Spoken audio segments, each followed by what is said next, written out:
Bonjour mesdames et messieurs, vous êtes sur RTI 1, bienvenue dans ce 13h, voici les titres de votre journal. Les populations du Moronou ont rendu ce week-end un vibrant hommage au président Alassane Ouattara pour ses nombreuses actions en faveur du développement de la région.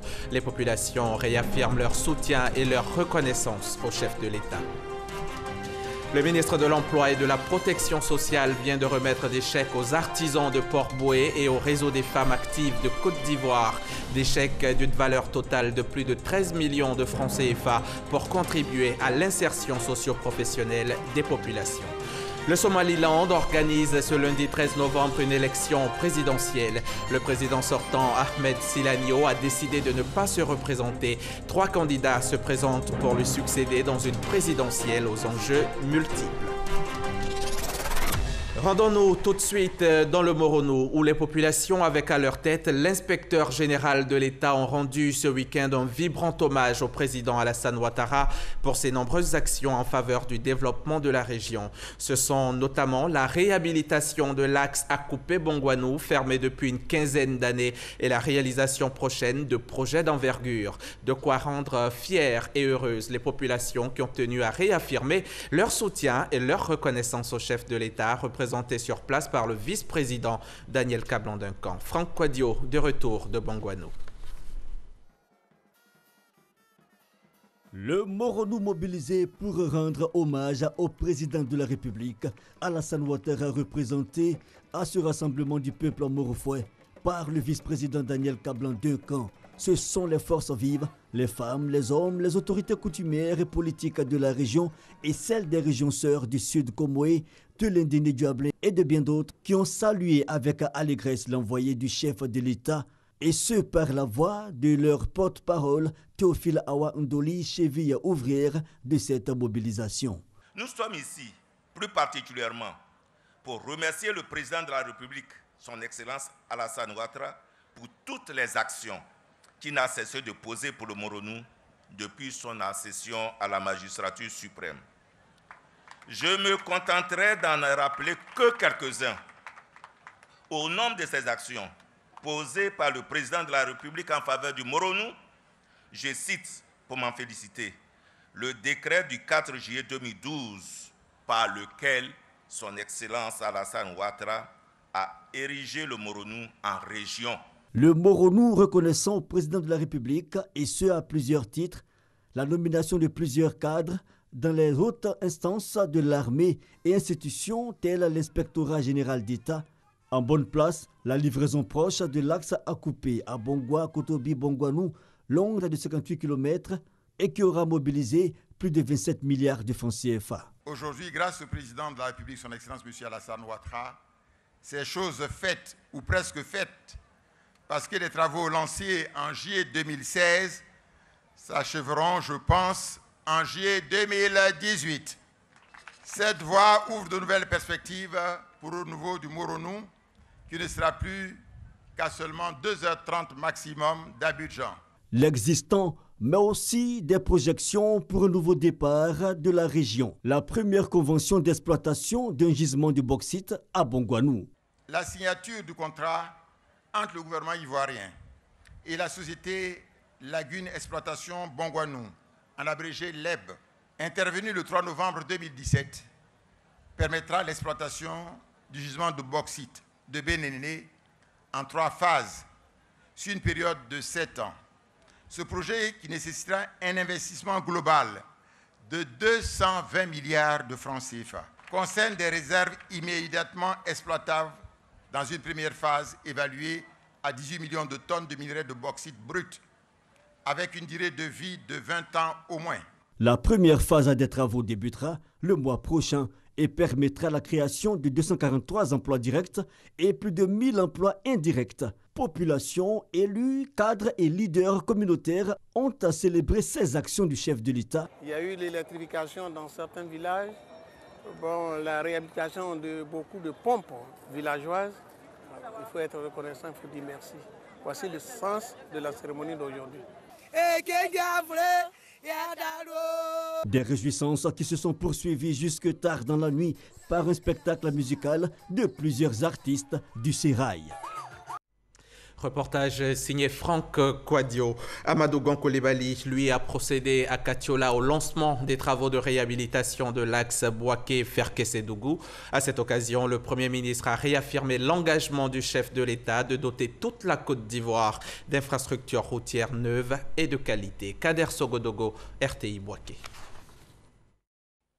Circuler sur des routes de qualité dans tout le pays. Une aspiration des populations pour laquelle le président de la République, Alassane Ouattara, s'est engagé. Le Premier ministre Amadou Gon Coulibaly donne vie à cet engagement. Acte concret, le lancement des travaux de réhabilitation de l'axe Bouaké-Ferkessédougou. Un geste désormais régulier en Côte d'Ivoire et qui est loin de s'arrêter. Il faut le dire, l'émergence par la route est une réalité et un engagement respecté. Les travaux de renforcement de cette route s'inscrivent dans le cadre des importants investissements d'entretien, de réhabilitation et de construction de routes et d'ouvrages structurants, décidés par le président de la République, son Excellence M. Alassane Ouattara. La qualité est le premier facteur qui guide le gouvernement. Je voudrais me tourner vers les acteurs de la chaîne de réalisation des travaux, à savoir les groupements d'entreprises et les bureaux de contrôle, pour les inviter à être des plus appliqués dans la conduite de leurs tâches, afin que les importants efforts financiers que l'État va engager dans ce projet soient amplement et totalement justifiés.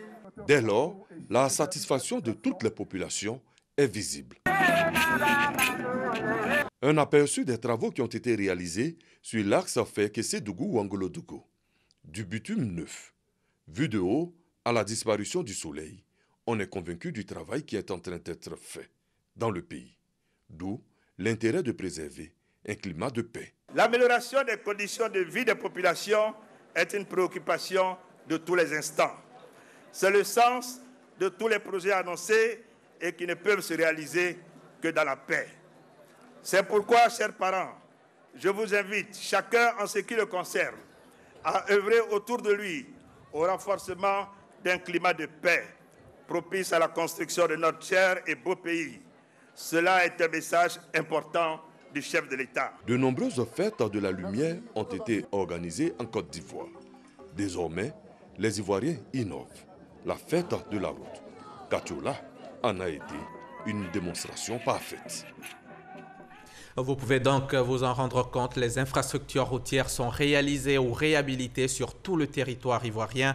Le directeur général de l'AGEROUTE, l'agence de gestion des routes, vient d'ailleurs d'effectuer une visite dans les villes de Mankono, Tienengoué, Nation et Kong. L'objectif de cette visite était de s'imprégner de l'état d'avancement des travaux des infrastructures routières dans ces localités. Et fait le point de cette tournée au micro de Patricia Oumouitia. Le tronçon Mankono-Tienengoué.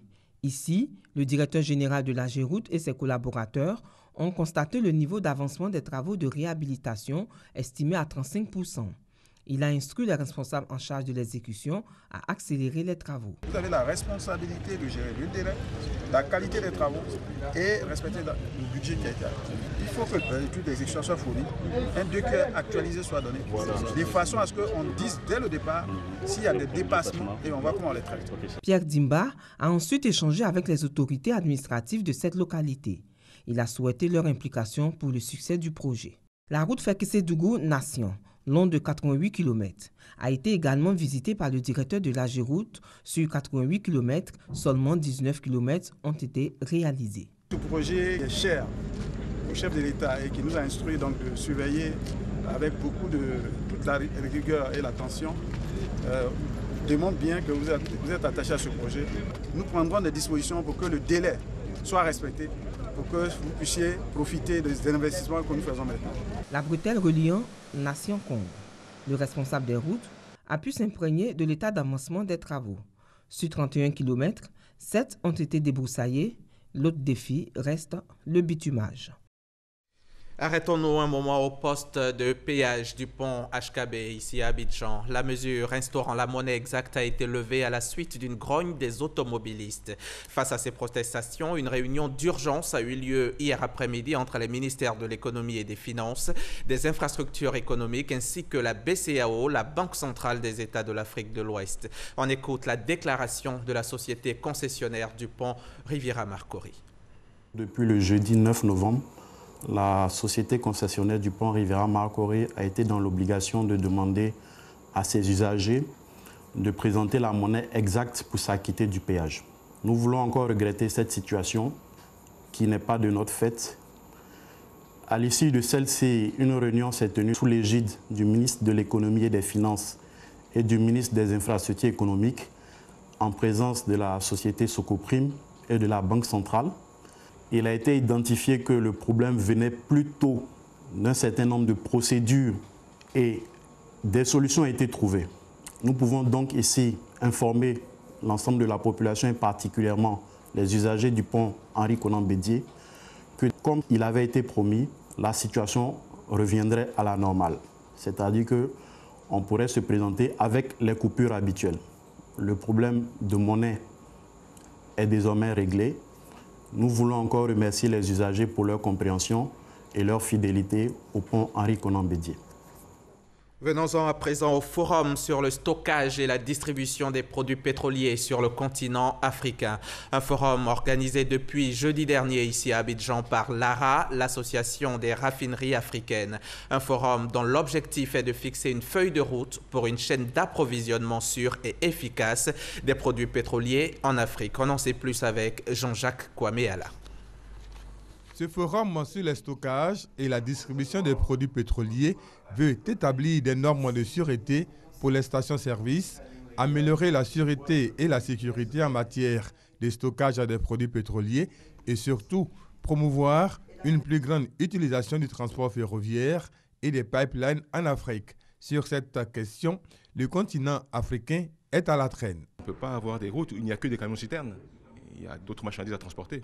Donc effectivement, il faut maintenant s'orienter en termes de transport massif vers les rails et vers le pipe. Et c'est ce qu'on fait. Et nous, au niveau de l'ARA, on souhaite, comment dirais-je, sensibiliser la plupart de nos membres pour que dans leur pays, ils fassent la promotion de ce type de transport par pipeline et par rail.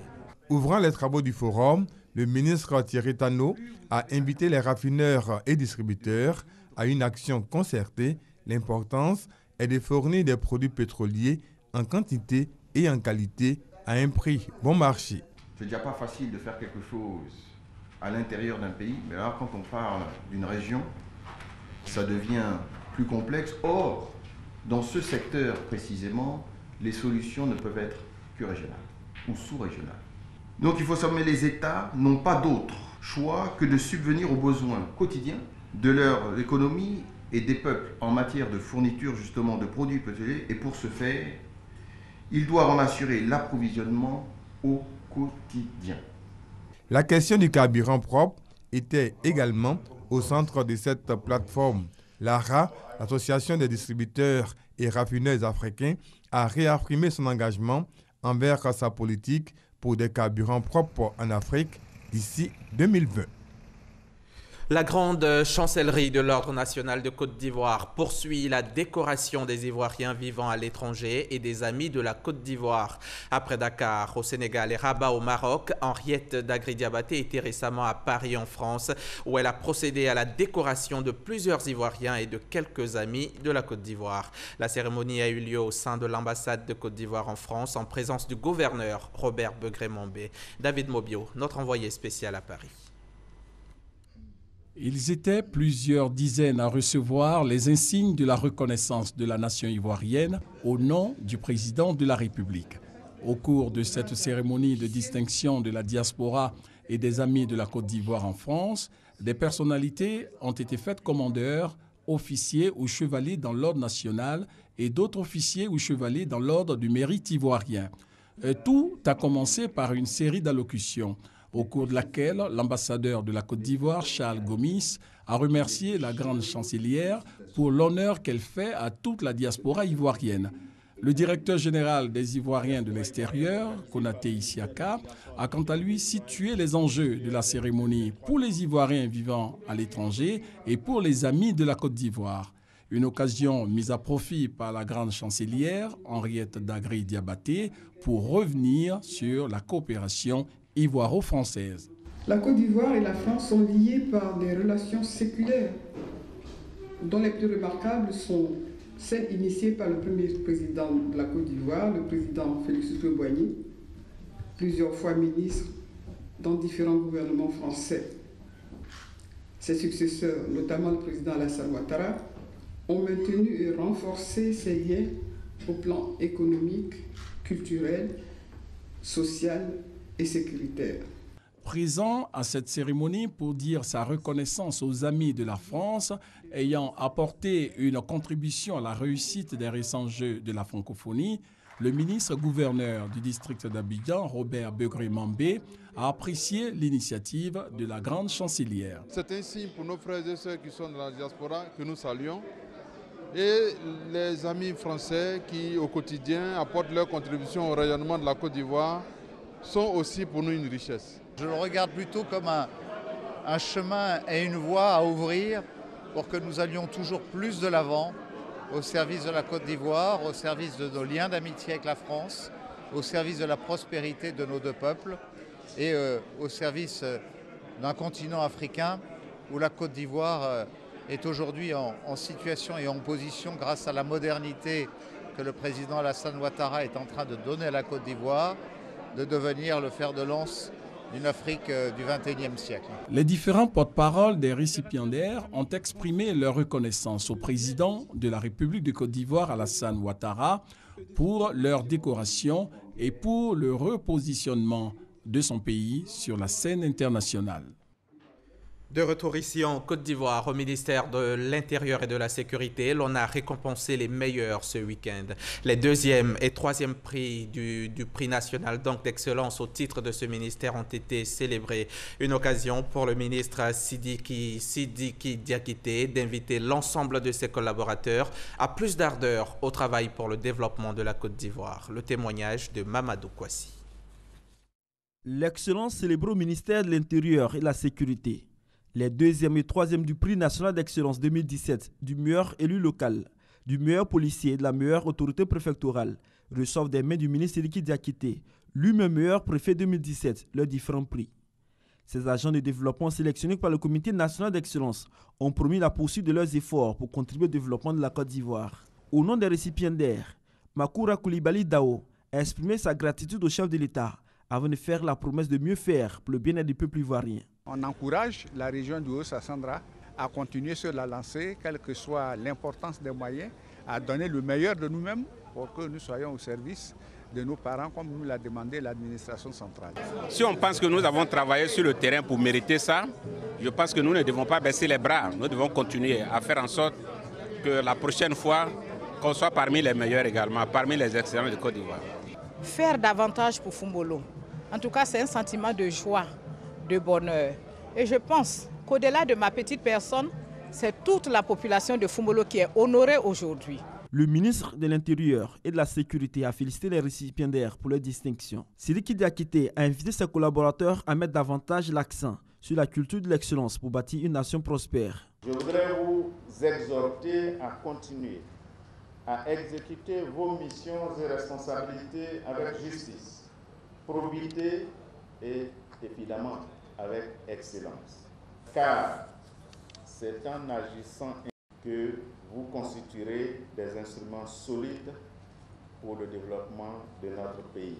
Le ministre de l'Intérieur et de la Sécurité a également présenté les nouveaux défis de son département ministériel, dont le plus important est la lutte contre la criminalité sur l'ensemble du territoire national. Ce travail va également être soutenu par des actions fortes de lutte contre le grand banditisme. Ce travail va également être marqué par un engagement sans faille dans le règlement de tous les conflits sociaux, de tous les conflits intercommunautaires de la part de nos autorités préfectorales. Cette cérémonie de distinction s'inscrit dans la dynamique de la Journée nationale d'excellence célébrée le 4 août dernier au Palais présidentiel. Outre les infrastructures routières, le gouvernement accentue également sa politique en matière d'emploi. Le ministre de l'Emploi et de la Protection sociale vient de remettre des chèques aux artisans de Port-Bouët et au réseau des femmes actives de Côte d'Ivoire d'une valeur de plus de 13 millions de francs CFA. Ces chèques devront contribuer à l'insertion socio-professionnelle des populations. Reportage Christ Diomondé dans un commentaire de Franck Quadio. Je suis heureux de vous remettre ce chèque symbolique pour permettre de financer ces projets-là.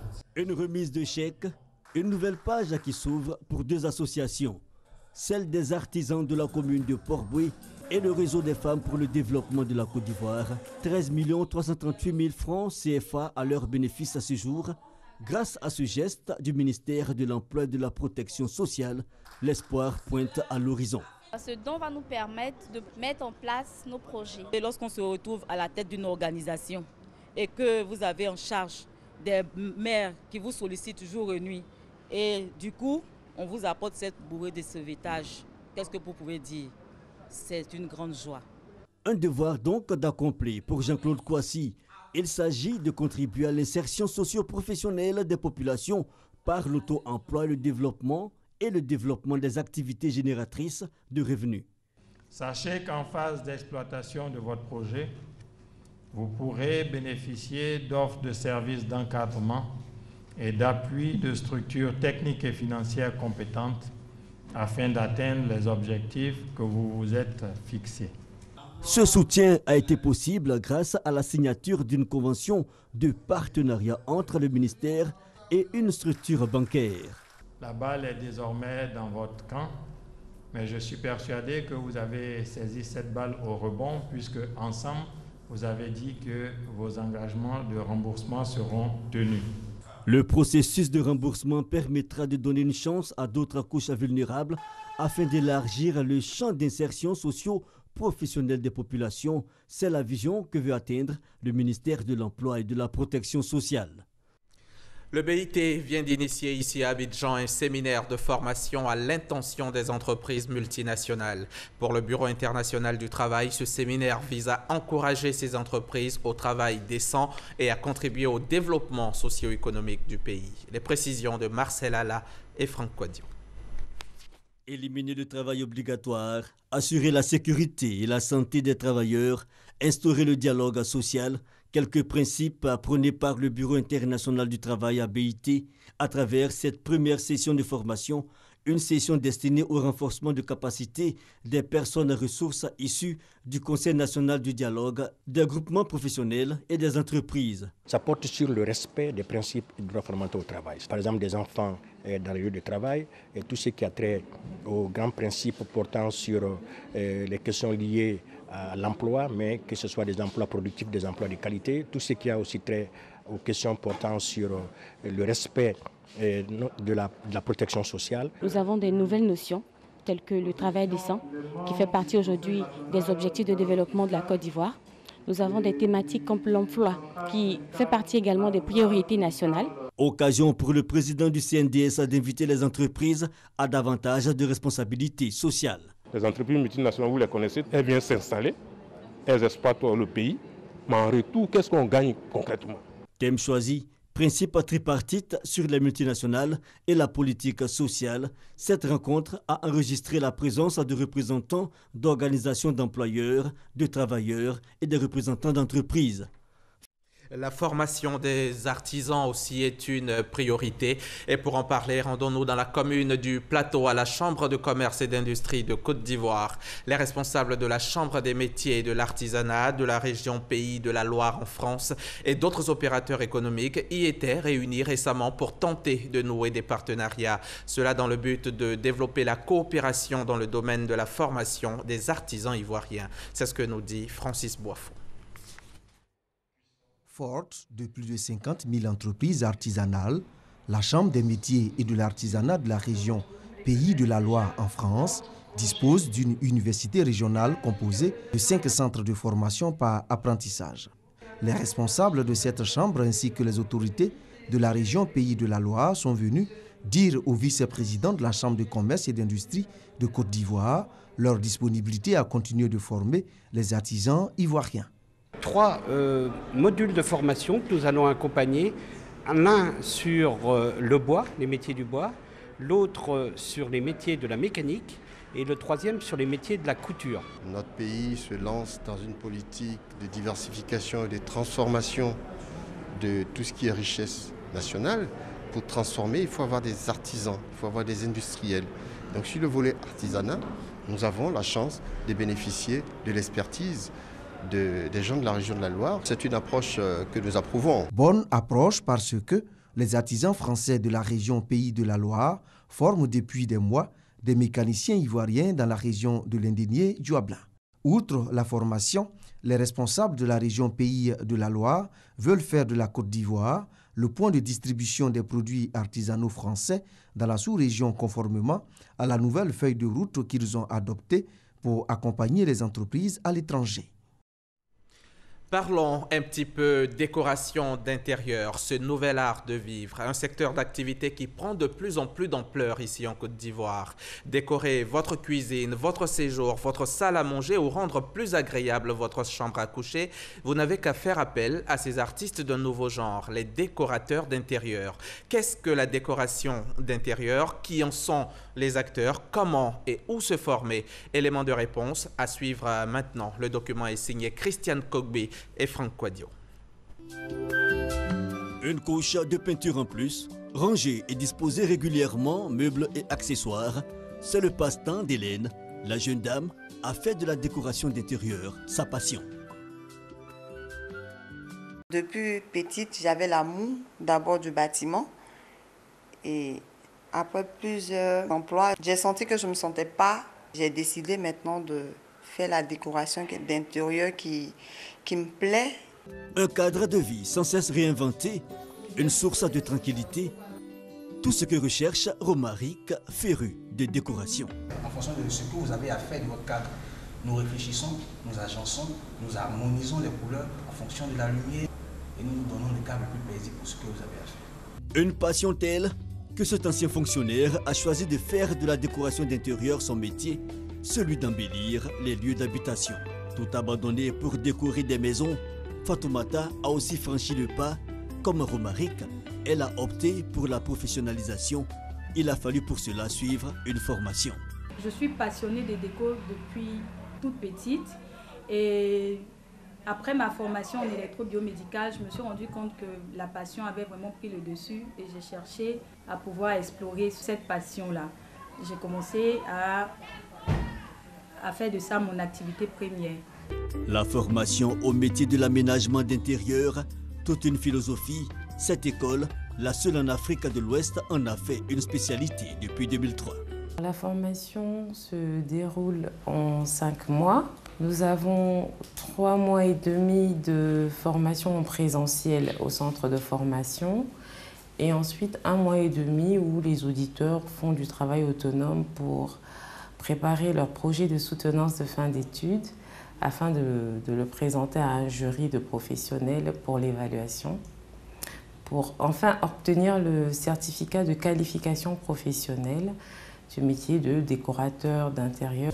Témoignage de l'intérêt suscité, une centaine d'étudiants venus de pays africains pour la formation qualifiante chaque 6 mois, et cela a raison.